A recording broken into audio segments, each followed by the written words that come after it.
Another global competitor to the Standard Oil throne emerged in Iran at the turn of the 20th century.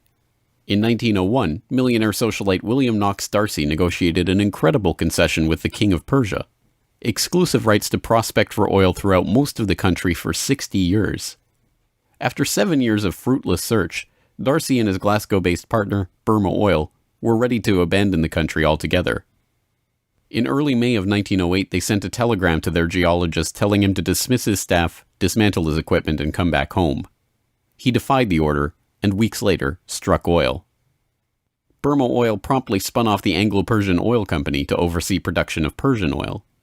The British government took 51% majority control of the company's shares in 1914 at the behest of Winston Churchill, then First Lord of the Admiralty, and survives today as BP. The Rothschilds and Nobels, the Dutch royal family, the Rockefellers. These early titans of the oil industry and their corporate shells pioneered a new model for amassing and expanding fortunes hitherto unheard of. They were the scions of a new oligarchy, one built around oil and its control, from wellhead to pump. But it was not just about money.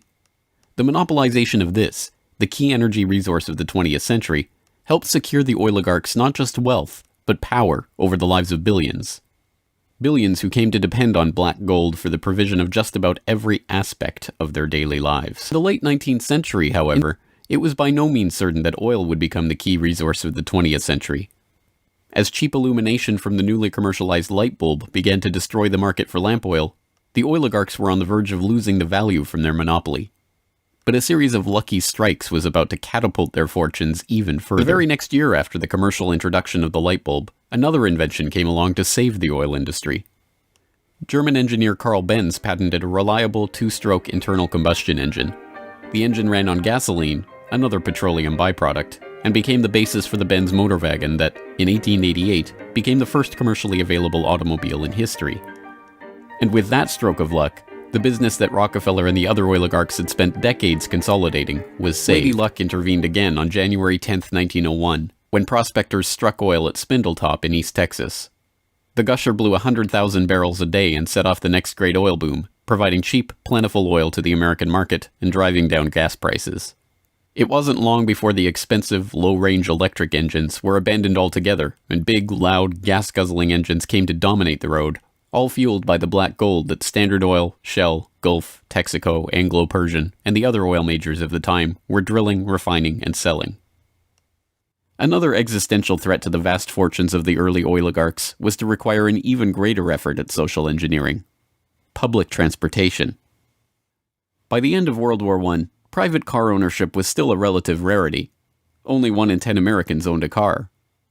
Rail was still the transportation of choice for the vast majority of the public, and city dwellers in most major cities relied on electric trolley networks to transport them around town. In 1936, General Motors formed a front company, National City Lines, along with Firestone Tire and Standard Oil of California, to implement a process of bustitution, scrapping streetcars and tearing up railways to replace them with GM's own buses running on Standard Oil-supplied diesel. The plan was remarkably successful. As historian and researcher F. William Engdahl notes in Myths, Lies, and Oil Wars, by the end of the 1940s, GM had bought and scrapped over 100 municipal electric transit systems in 45 cities and put gas-burning GM buses on the streets in their place. By 1955, almost 90% of the electric streetcar lines in the United States had been ripped out or otherwise eliminated.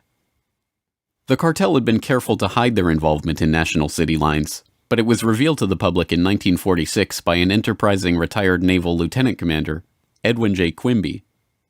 He wrote a manifesto exposing what he called a careful, deliberately planned campaign to swindle you out of your most important and valuable public utilities, your electric railway system.